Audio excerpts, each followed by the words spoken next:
কথা বলতেই হবে ইনশাআল্লাহ। কারণ আগামীতে আবার আপনাদের সাথে দেখা হবে কিনা আমি জানি না, কথা বলতেই হবে।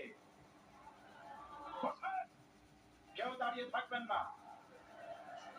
আমি দেখতে পাচ্ছি বাংলাদেশের ভাগ্য আকাশে উত্তর গগনে কালো মেঘ জমা হয়েছে, ঝড়ের পূর্বাভাস লক্ষ্য করছি।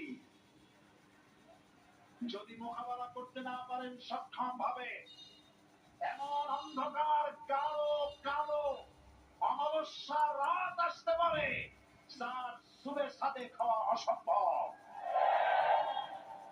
সুতরাং আপনারা কি কাপুরুষের মতো কাফের মুশরিকদের গোলামি করে মরতে চান?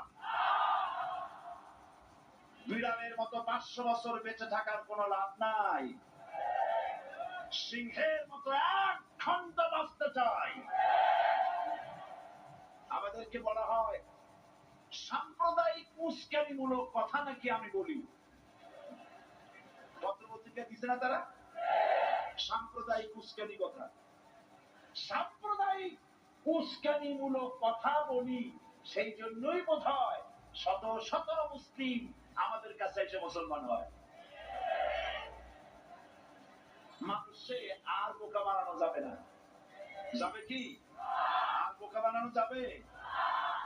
তারপর বলছে কি, এরপরে বলছে আমাকে বলছে রাজাকার। শুনে রাখো, চট্টগ্রামের লক্ষ লক্ষ জনতা, পার্লামেন্টে যখন আমাকে এই কথা বলা হয়েছিল, আমার পার্লামেন্টের কলিগ জাফরুল্লাহ চৌধুরী সাহেব বসে আছেন এখানে, জাফরুল ইসলাম চৌধুরী বসে আছেন পাশে, প্রধানমন্ত্রী সুদ্ধা, অন্তত 3 শতাধিক পার্লামেন্টের সম্মানিত সদস্যরা সেদিন বসা। 1997 সনের বাজেট বক্তৃতা যখন আমি করতেছিলাম, ডক্টর কুদরতে খোদা, নাম রাখছে কুদরতে খোদা, আসলে গজবে খোদা। এই লোকটি নাস্তিক, ইসলামের চূড়ান্ত দুশমন। তার প্রণীত শিক্ষা ব্যবস্থা যখন সমালোচনা করছিলাম, ট্রেজারি বেঞ্চ থেকে আমাকে বলা হলো রাজাকার।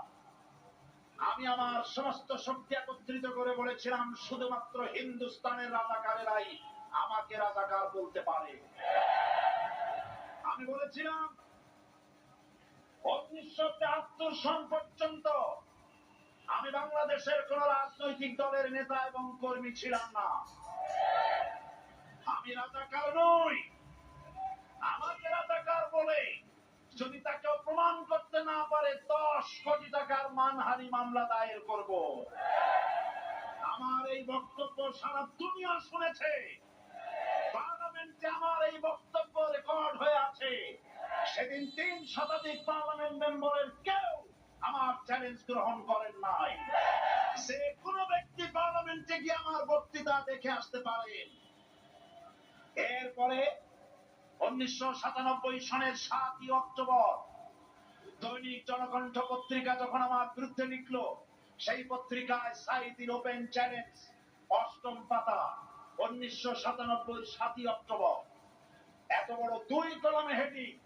সেখানে আমি বলেছি বাংলাদেশের সকল সাংবাদিক, গোয়েন্দা বিভাগ, বাংলাদেশের সকল বুদ্ধিজীবীকে আমি আমার পিরোজপুরে আমন্ত্রণ করছি। আমার উপস্থিতিতে যদি কেউ প্রমাণ করতে পারে বাংলাদেশের স্বাধীনতা যুদ্ধের বিরুদ্ধে আমার কোন ভূমিকা ছিল, সজ্ঞানে স্বেচ্ছায় জাতীয় সংসদের সদস্য পদ থেকে পদত্যাগ করব। 3 বছর পার হয়ে গেছে, আজ পর্যন্ত কেউ এই চ্যালেঞ্জের মোকাবেলা করে নাই। সুতরাং আমাকে যারা রাজাকার বলবে তারা পিতৃ পরিচয়হীন অবৈধ সন্তান। 1971 সনে, শোনো মুসলমানেরা, 1971 সনের কোন কাদা সাইদির গায়ে লাগে নাই। আমাকে রাজাকার বলে জনগণ থেকে বিচ্ছিন্ন করবা, জনগণ থেকে আমাদের বিচ্ছিন্ন করা যাবে না। কারণ এই জনগণ আমার জন্য আসে না, এই জনগণ আসে আল্লাহ